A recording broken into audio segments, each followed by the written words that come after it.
Hello दोस्तों, आपके channel में आपका स्वागत है। मैं भी मस्त और स्वस्थ हूँ, आप भी मस्त और स्वस्थ होंगे। आज हम बात करेंगे अप्सरा मोम की। अभी पंकज और निशा का एक वीडियो आया जिसको देखकर अप्सरा मोम को मिर्ची लग गई। उन्होंने कहा कि पंकज और निशा उनके ज़्यादा करीब है, तभी तो अंशु ने उन्हें ये बात बताई। अगर मुझे मोम मानती तो वो ये बात मुझे बताती। लेकिन अक्सर ऐसा होता है, जो हमारे फ्रेंड होते हैं हम उनसे अपने जो दिल की बात ईजी से कह पाते हैं, शायद मोम या फादर से नहीं कह पाते हैं। उस समय अक्षरा मोम पार्टी में बिजी थी जिस समय अंशु को पेन हुआ। उन्होंने सोचा होगा कि मैं सुबह अप्सरा मोम को बता दूंगी, लेकिन सुबह उसके दिमाग से निकल गया होगा। लेकिन अप्सरा मोम ने इसको भी एक कंटेंट बना लिया और कहा कि अंशु के नज़दीक पंकज और निशा ज़्यादा हैं। अगर मैं उसके नज़दीक नहीं हूँ, मैंने तो उसे अपनी बेटी माना, शायद उसने मुझे माना नहीं। अगर मानती तो मुझे बताती। जब पंकज वहाँ से 35 किलोमीटर दूर से चल के आ सकता है तो क्या मैं 30 किलोमीटर से नहीं जा सकती थी?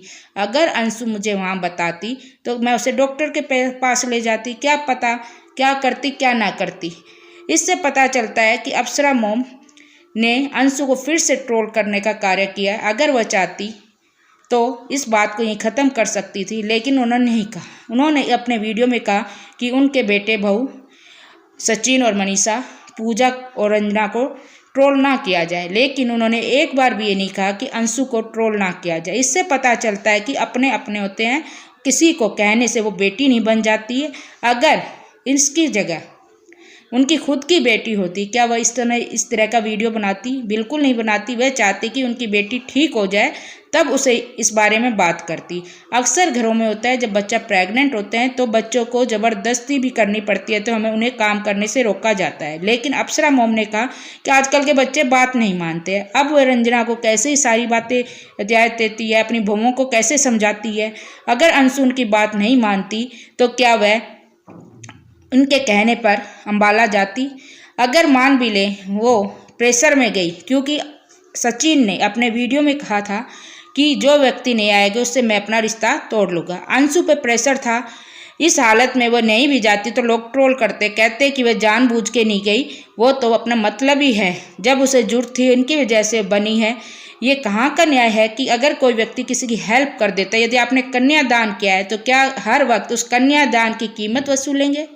एक बच्ची जो दर्द से बेहाल है, इतना बड़ा दुख है, वो बिस्तर पे है, लेकिन उन्हें इस बात से कोई मतलब नहीं है। लेकिन अपने बेटे बहू और स्वयं के बारे में उनकी चिंता है कि मेरे बेटे बहू को ट्रोल ना किया जाए, मेरे बच्चों को कुछ ना किया जाए। अंशु ने ये किया, माना कि अंशु की गलती है, वो छोटी थी, उसे समझ नहीं थी। लेकिन आप तो माँ हैं। अगर अंशु की सगी माँ होती तो क्या वह सब करने देती? कभी नहीं करने देती। इस समय अंशु को महसूस हो रहा होगा कि अगर उसकी माँ होती तो इस बुरे वक्त में उसके पास बैठती, उसे समझाती, ना कि पब्लिक के बीच उसे ट्रोल करती। अब बात आते हैं पंकज और निशा की। निशा और पंकज जो इनके साथ गए थे, उन्होंने पूरे रास्ते काफ़ी केयर की, वहाँ पर भी केयर करते रहे। ये होता है दोस्ती की, व्यक्ति आपके साथ जा रहा है, जो प्रेग्नेंट है उसको केयर की जाती है। और वहाँ पर जाने के बाद जिस तरह से अंशु का वहाँ पर स्वागत हुआ, उससे पता चलता है कि उनके मन में क्या था। सभी क्रिएटर जो बुलाए गए थे मेहमान, सबको लेने के लिए वो लोग रेलवे स्टेशन पे गए, लेकिन अंशु के साथ ऐसा कुछ नहीं हुआ। अंशु ने जब आने के लिए कहा कि भैया मुझे स्टेशन छोड़ दोगे, तो सचिन ने कहा नहीं, नाश्ता करके जाना। जब सभी को गाड़ी पे छोड़ के आया जा रहा था तो अंशु को क्यों नहीं छोड़ के आया गया? घर में कहते हैं हमारे यहाँ अतिथि भगवान होता है, क्या हमारे घर आए अतिथि के साथ ऐसा सत्कार किया जाता है? जब वो जाने लगी और उसने मनीषा को नमस्कार किया, तब भी मनीषा ने इग्नोर कर दिया। इससे पता चलता है कि मनीषा कितनी इनसिक्योर है। लेकिन इनसिक्योरिटी का मतलब ये नहीं है कि घर आए मेहमान का अपमान किया जाए, उसे इस तरह इग्नोर किया जाए, एहसास कराया जाए। मनीषा ने अंशु का एहसास कराया कि उसकी इस घर में क्या औकात है। वो बस कहने के लिए पब्लिकली मुंह बोली बेटी है, लेकिन वो इस रिश्ते को नहीं मानते हैं। अगर वो इस रिश्ते को मानते तो सचिन और मनीषा अनफॉलो नहीं करते अंशु को। फिर भी मीडिया द्वारा अंशु को ही ट्रोल किया जा रहा है, उसे ही गलत कहा जा रहा है। माना कि उसकी गलती है, लेकिन इसका मतलब ये नहीं है कि सारा ब्लेम उस पर डाल दिया जाए और उसको ही बुरा भला कहा जाए। इससे पता चलता कि अपने अपने होते हैं, पराए पराए होते हैं। किसी को कितना ही अपना बना लो, लेकिन अपनों की जगह कभी नहीं ले पाते। अगर उसके स्वयं के माँ बाप या फैमिली होती क्या उन्हें जरूरत पड़ती? वह भी सोचती होगी कि किस समय मैंने कन्यादान के लिए कहा, और ज़िंदगी भर के लिए इस बात का एहसास कराया जाता है और हर बार कहा जाता है कि हम नहीं होते तुम्हारी पहचान नहीं होती। इसका मतलब आज जो कुछ भी अंशु की है, अगर वो वीडियो ना बनाए भी तो राज फैमिली की वजह से उसके वीडियो चल जाएंगे, क्योंकि उसे बनाने की जरूरत नहीं, उसी को तो रहमो करम पर अंशु जी रही है।